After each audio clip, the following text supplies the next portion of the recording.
सन 1618 की एक सुबह जब मुगल दरबार में खुशी की लहर दौड़ गई।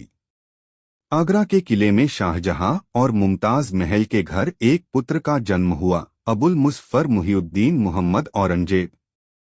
महल में जश्न का माहौल था, लेकिन शायद किसी को यह अंदाजा नहीं था कि यही बालक एक दिन भारत के सबसे लंबे समय तक शासन करने वाले मुगल बादशाहों में से एक बनेगा।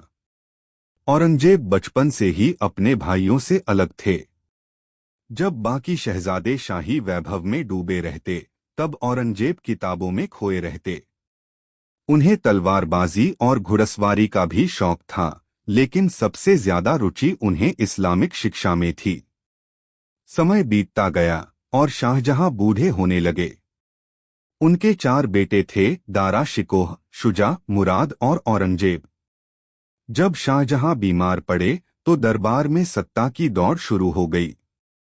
दारा शिकोह उनके सबसे बड़े बेटे और उत्तराधिकारी थे, लेकिन औरंगजेब जान गए थे कि अगर उन्होंने जल्द कदम नहीं उठाया तो उनका नाम भी इतिहास में गुम हो जाएगा। 1658 में एक निर्णायक युद्ध हुआ।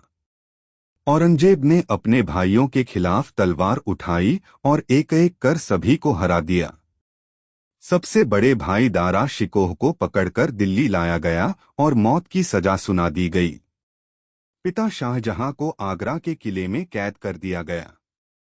अब पूरी मुगल सल्तनत औरंगजेब के नाम हो चुकी थी। लेकिन क्या वह सच्चे दिल से खुश थे? शायद नहीं। औरंगजेब ने सिंहासन तो पा लिया, लेकिन वे अपने पूर्वजों की तरह विलासिता में नहीं डूबे। उन्होंने शाही संगीत बंद करा दिया, महलों की जगह प्रशासन को मजबूत करने में ध्यान दिया। वे खुद कपड़े सिलते और कुरान की नकल लिखते थे। लेकिन उनकी नीतियां कड़े फैसलों से भरी थीं। उन्होंने फिर से जजिया कर लगाया, जिससे हिंदू जनता में असंतोष फैल गया। कई मंदिर तुड़वाए गए और शाही दरबार में कट्टर इस्लामिक नियम लागू कर दिए गए। लेकिन औरंगजेब के शासन का सबसे बड़ा संघर्ष मराठों के साथ हुआ। शिवाजी महाराज ने मुगलों के खिलाफ मोर्चा खोल दिया था। औरंगजेब ने उन्हें धोखे से आगरा बुलाया और बंदी बना लिया, लेकिन शिवाजी चतुराई से भाग निकले। इसके बाद औरंगजेब ने दक्षिण भारत की ओर रुख किया और पूरे साम्राज्य को अपने नियंत्रण में लेने की कोशिश की। लेकिन यह एक लंबा संघर्ष था। उनकी नीतियों से सिख, राजपूत और मराठा उनके खिलाफ होते गए। धीरे धीरे मुगल सल्तनत कमजोर होने लगी। 70 वर्ष से अधिक की उम्र हो चुकी थी। वह बादशाह जिसने आधी सदी तक शासन किया था, अब अकेला था।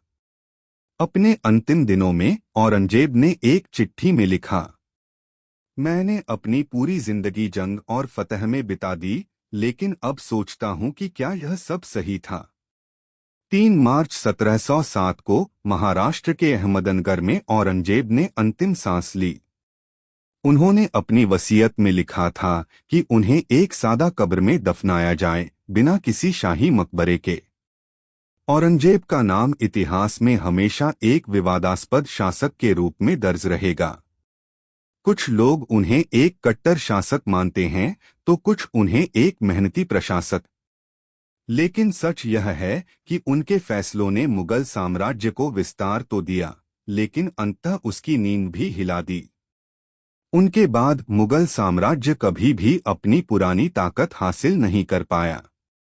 क्या औरंगजेब एक महान शासक थे, या उनकी नीतियों ने मुगल साम्राज्य के पतन की शुरुआत कर दी?